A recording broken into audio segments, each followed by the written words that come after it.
Hi everyone, welcome.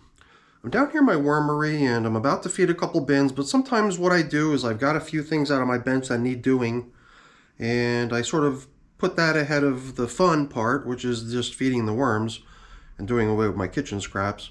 And I try to take care of some to-do items that start stacking up. So I had a big pile of tea leaves that I wanted to extract from their tea bags, because the last time I tried composting the tea bags, it just didn't go anywhere, and I spent the next few months picking out tea bags. I had an empty leaf box. Usually keep my dry leaves in here that I use for bedding. It's been empty for about a week or two. Figured let's go outside and make sure that that's replenished before the rain starts. There's going to be a couple days of rain. And then another thing I did was I got 3 containers up here. I'm not sure if you can see. 1, 2, 3, and the third one's a little bit smaller. I actually take the leaves before I put them into that little leaf collection box. I grind them up, I press them, I rub them around my hand, and I run them through my screen. So I've got a really fine version of the collected leaves set aside for special uses. And the main use is to combine it with the shredded paper cardboard mix. So when I prepare my prepared bedding, I like to include a little bit of leaves in there. So it's cardboard, paper, leaves, moisture. Make a nice little mix. And then I don't know, what else did I do? Just general cleaning up. I prepared some pieces of paper to be replacement top coverings, because I believe that the systems that we're feeding today, at least from the look of it, don't seem to have top covering papers, and I thought we can upgrade them with that. And I've got a couple coffee filters too that we could use as replacement top covering feeding zone indicators. So these systems have not been fed in 13 days. And they're due. So let's get them up on the bench and take care of getting them fed. Oh yeah, you might have noticed up on the shelf was a jar full of eggshells. That was the other thing I took care of, was I had some eggshells resting out on the table here on the bench drying so that I could put them away. And yeah, that supply of eggshells is starting to max out the capacity of the container that they're stored in, so I will have to get the grinder out and replenish my supply of ground up eggshells. Not that it needs replenishment. Right now I've got a pretty good supply. So these top covering pieces of paper, they're pretty far gone, and I think, they're due for replacement. Like I said, I've got a few pieces of replacement paper, just like that, set aside, newspaper. And here, this is what's left of our feeding zone indicator, coffee filter. Like I said, I've got a couple coffee filters, a couple days worth of coffee filters sitting here all set to go. So those will become our replacement feeding zone indicators in the 2 bins that we're feeding today. So now, a little something that we tried to accomplish last time was I guess one bin was a little bit damp and the other bin was a little bit dry. So we tried to dial in the proper moisture level in these systems by divvying up the food supply that I bought down here in such a way that the drier bin received those food items I bought down here, which appeared to have the higher moisture content, and then the somewhat drier foods were placed into the system that seemed to have more than enough moisture content.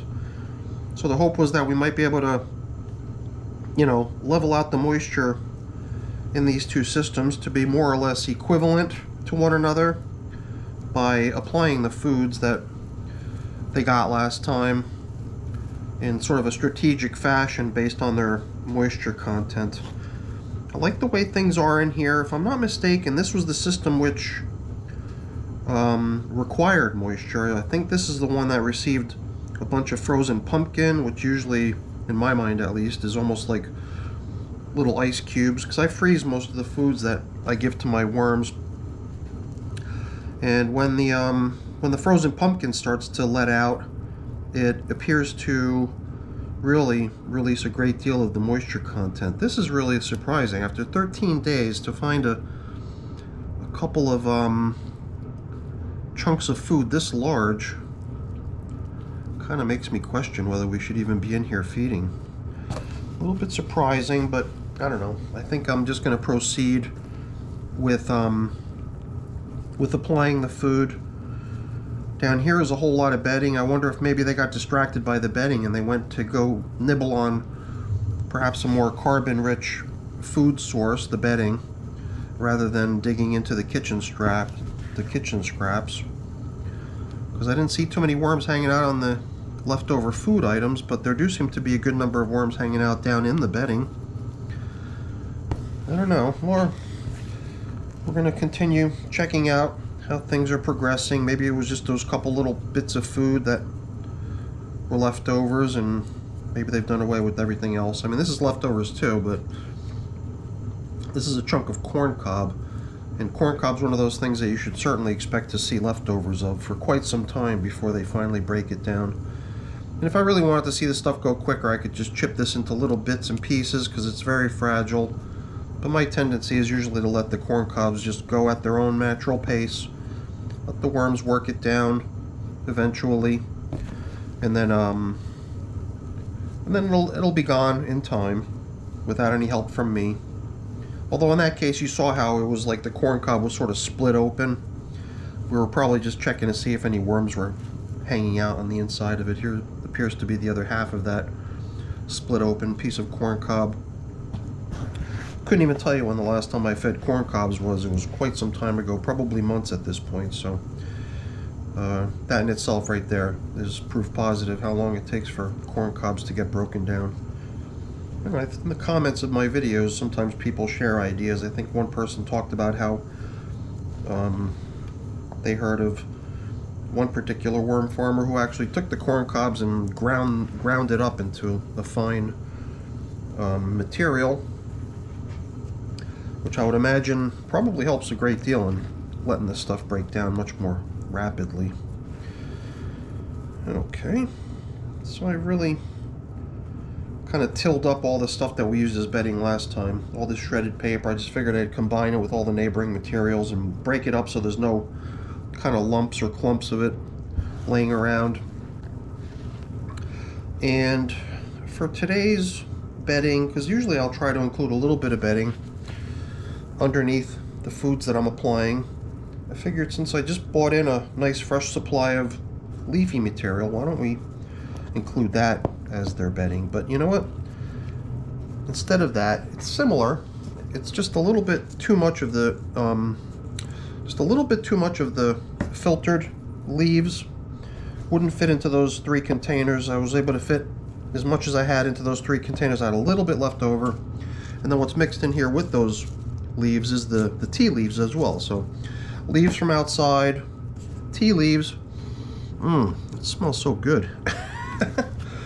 I figured that stuff combined with these trashed top covering pieces of newspaper, maybe that'll suffice to be our foundational bedding for today's feeding. Considering there's all this leftover bedding from last time, it would appear that we went pretty generous on the application of bedding last time. So it is unusual to find a big chunk of material like this. I just wonder if it might have sort of gotten caught up in between some other materials and prevented worms from getting to it. Maybe that's why it hadn't been consumed yet.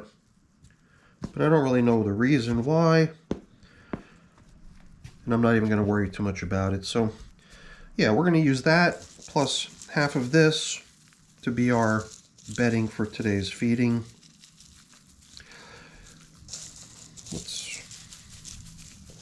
Let's make sure we save half for the next system that we're going to feed.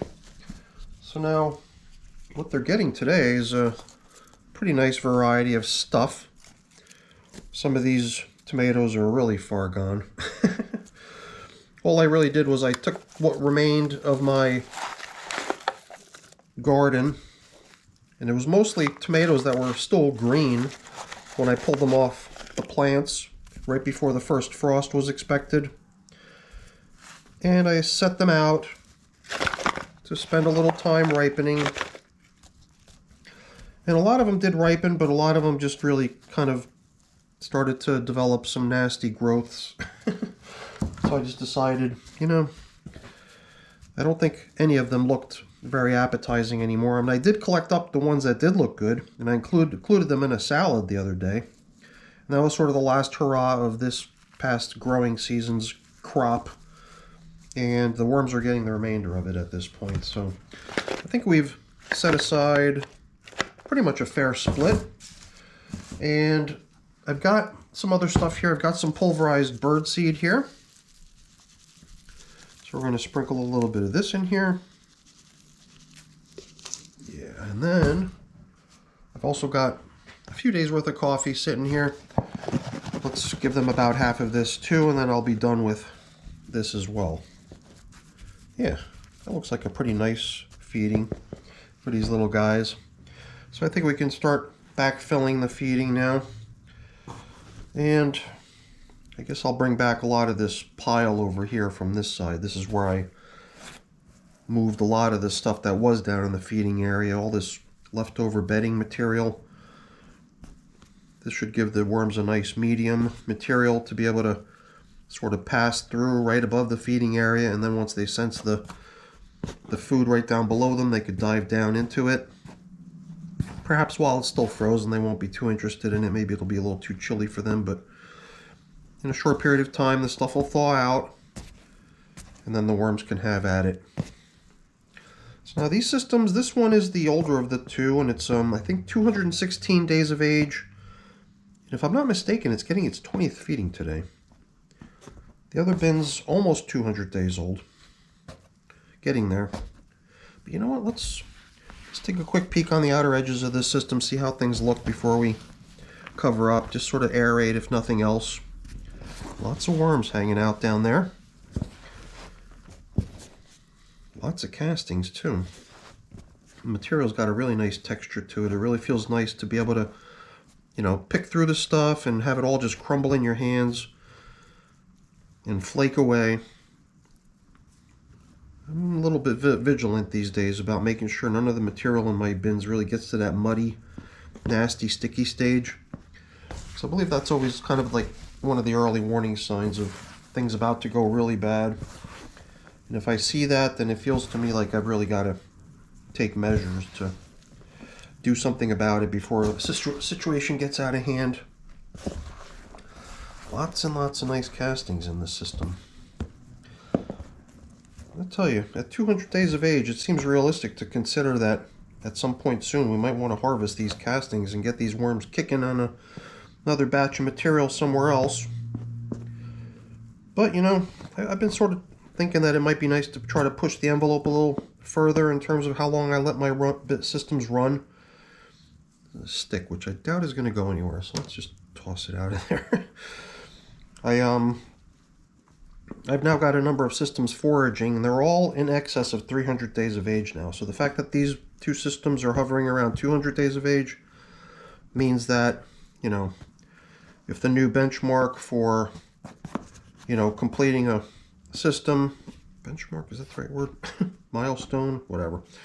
The new goal for getting to a certain age in a bin before gearing it up for completion is more in the 300-day range, then these systems got quite some time to go.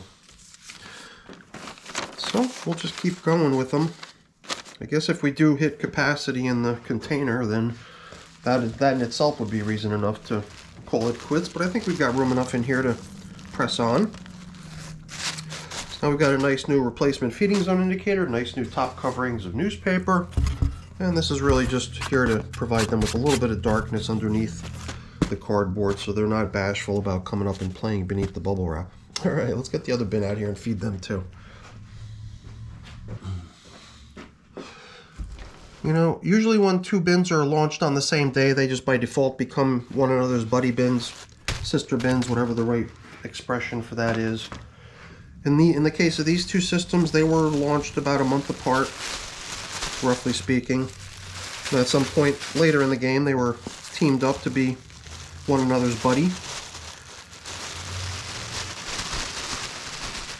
So I just like to have two systems that are run parallel to one another, use one another as sort of a way to measure how each system is doing.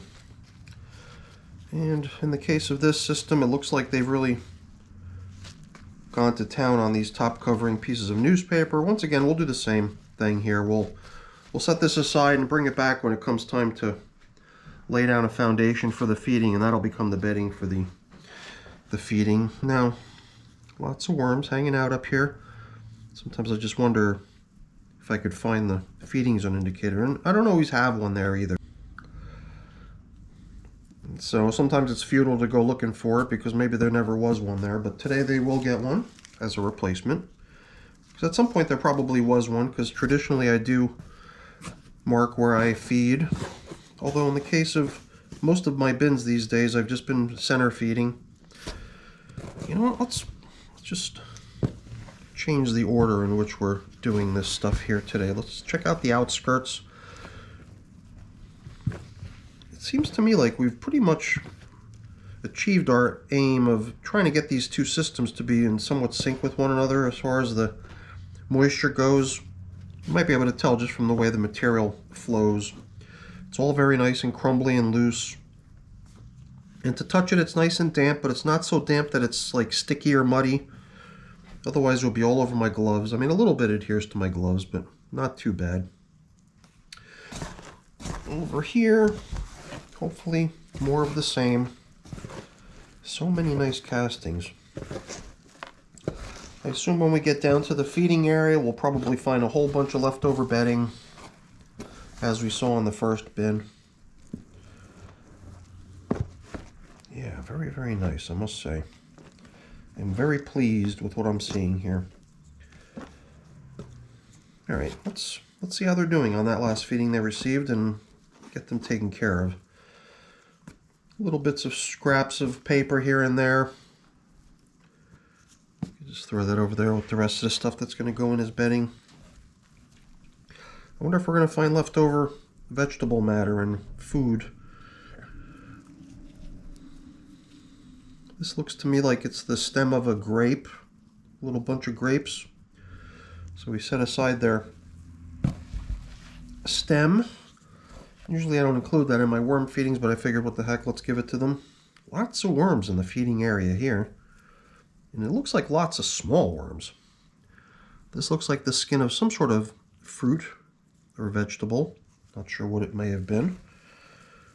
I wonder if we're going to find two large chunks of food like we found in the other system. This is a little piece of corn cob. Lots and lots of worms down here.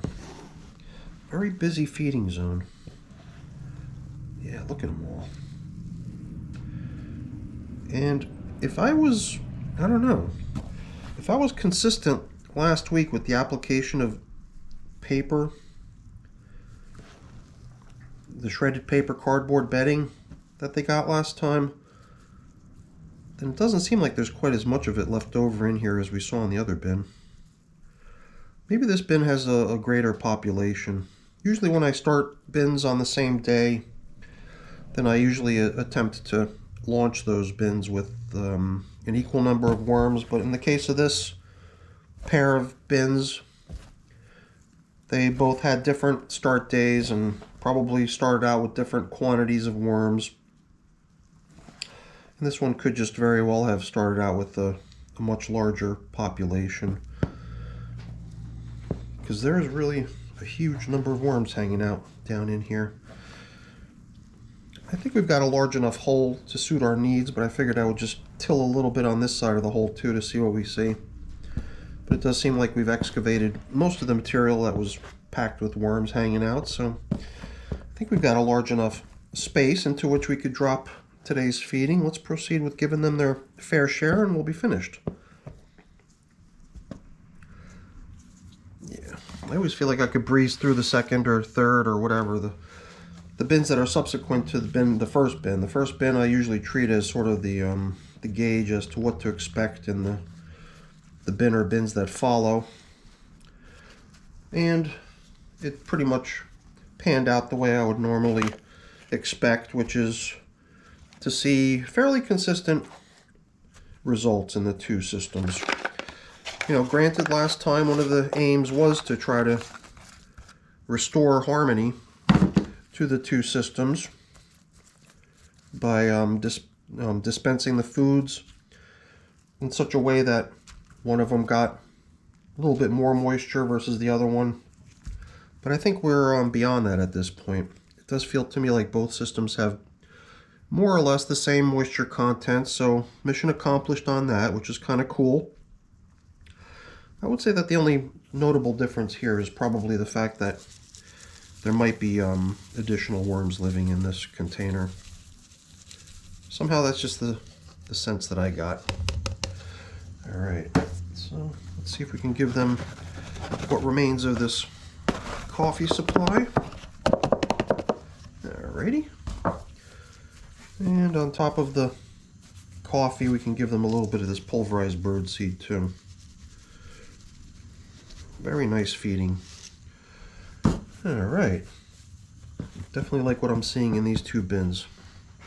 These are red wiggler worms. Not sure if I mentioned what type of worm breed lives in these two systems. And the other red wiggler systems that I have are all beyond the 300-day mark. I think when I mentioned it earlier, I don't know if I pointed that out. So soon I'll be harvesting those systems. Those systems are now in the phase that I refer to as foraging, which really just means that they've received their final feeding. And those bins are now tasked with just sort of, breaking down any residual bits of leftover bedding or food scraps that might still be in the systems.